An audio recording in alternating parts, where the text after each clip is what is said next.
যখন তোমার কেউ ছিল না তখন ছিলাম আমি, এখন তোমার সব হয়েছে। আপন হওয়ার কোনো দরকার নাই। আমি আমার মাটির মানুষের আপন। আমি কি আপনাদের আপন? আমি কি আপনাদের ঘরের সন্তান? আমার দাদা দাদির কবরটা কি আপনাদের মাটিতে নাই? তো তাহলে আপনারাই আমার সব। আপনাদের মুখের দিকে তাকাই কিন্তু আমি আমার পুরা জীবনটাকে বাজি ধরছি। আপনাদের কাছে আমার বিনীত অনুরোধ থাকবে, মানুষ ভয় দেখাবে, মানুষ যখন টের পায় পরাজয় আসতেছে, মানুষ অনেক রকম ভয় দেখায়। মামলার ভয় দেখাও। 2 দিন আগে তোমরা ছিলা কচু ক্ষেতের তলায়, তোমাদের হ্যাজাক বাত্তি দা খুঁজা পাওয়া যায় নাই। আজকে তোমরা আমার নেতা কর্মীকে মামলার ভয় দেখাও। এত বড় চর্বি হয়ে গেছে 15 মাসে যে আমার নেতা কর্মীদেরকে তোমরা হুমকি দাও।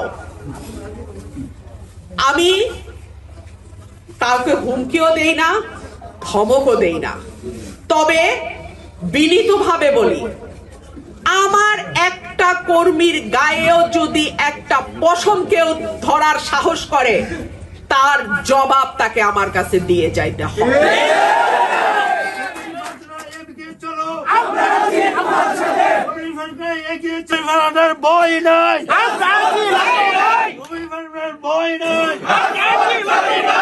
আপনারা অনেকেই জানেন আমি মধ্যরাত পর্যন্ত থানার বাইরে বৈশা থাইকা ওই ছেলেকে ছুটায় নিয়ে গেছিলাম।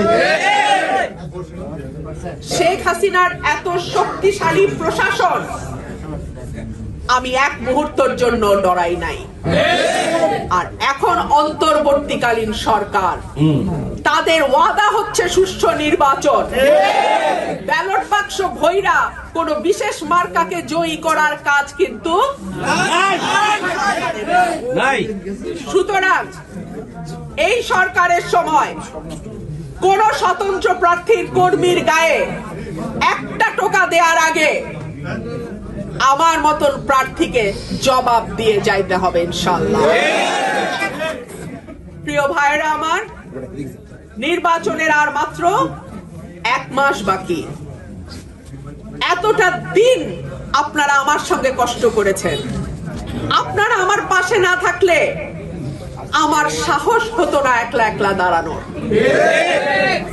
আমি কোন গোষ্ঠীর মতন বেঈমান না। খাওয়ার পরে মুখ মুছে উঠে যাওয়ার কালচারও আমি আমার পরিবার থেকে শিখি নাই। যেই পাতে আমি ভাত খাই আর আমাকে যে খাওয়ায় তাকে সম্মান করাই আমার পরিবারের শিক্ষা। সুতরাং এই নির্বাচন একদিনের নির্বাচন না।